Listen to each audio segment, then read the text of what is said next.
Ny fiantsona amin'ny fitoniana, ny fitodiana amin'ny fampandrosoana ary ny fiara-mientana rehetra amin'ny asa iadina amin'ny fahantrana, niompana tamin'ireo teboka ireo ny lahateny ny filohan'ny antenimieram-pirenena Andriamatoa Jean-Max Rakotomamonjy Androany Tolakandro nandritra ny lanonam-panokafana tamin'ny fomba ofisialy ny fivoriana ara-potoana faharoa ny Parlement tateny Tsimbazaza.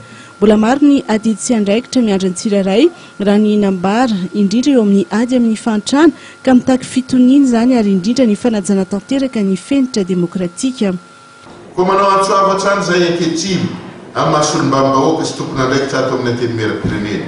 Aoka isika rehetra samy mijery sy banjina miaraka ny tombotsom-bahoaka, ny andraisana ny fahantrana ary ny ampandroso ny firenena. Tsy te harandratsy mantsy ny solom-bavam-bahoaka ny Madagasikara ka mandroso sosokevitra ihany, fa ilaina ny anohizana hatrany ireo ezaka amin'ny lafiny sosialy sy izay nampitaraina vahoaka isan'andro. Isaorana eto ny fitonam-panjakana izay efa miroso tanteraka amin'izany. Moa tsy efa mifantoka betsaka amin'ny lafiny fandriam-pahalemana ny ezaka tato ato ary anisany ireny fikaondoha sy famolavolana paikady isan-karazany ireny. Fotoana tokony isian'ny filamenana tanteraka nateo tao firenena izao 3 volana farany izao. Fotoana andraisantsika ireo fiaonam-be iresa-pirenena tanterana eto amintsika. Fotoana iandrandrana sahady koa ny fety ny farataona. Fotoana izao isian'ny fitoniana tanteraka sady fanomezaka azy eto amintsika eto antoerana izany no fanajana ireo vahiny anarivony ampiatranontsika. Ny vahiny azo manome hasina antsika ka sika ndray no tsy fanome hasina.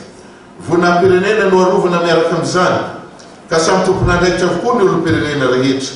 Tsy ny fitondram-panjakana ihany mantsy na ny mpitondra ny mandray fivoriana iresa-pirenena goavana fa Madagasikara manontolo.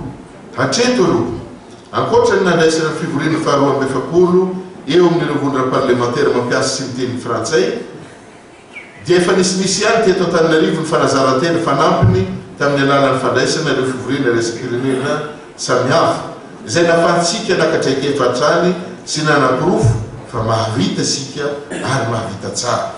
Tonga nanatrika ny fotoam-panokafana ny fivorian'ny Parlement Androandro lehibe ny androm-panjakana eto amin'ny Republikan'i Madagasikara. Raha ampitso maraina kosa nanomboka ny fivorian'ny birao maharitra ny antenimieram-pirenena ary ny fivorian'ny filoha ambomieritra izay anapaka ny volavolana lahadinika ny antenimieram-pirenena.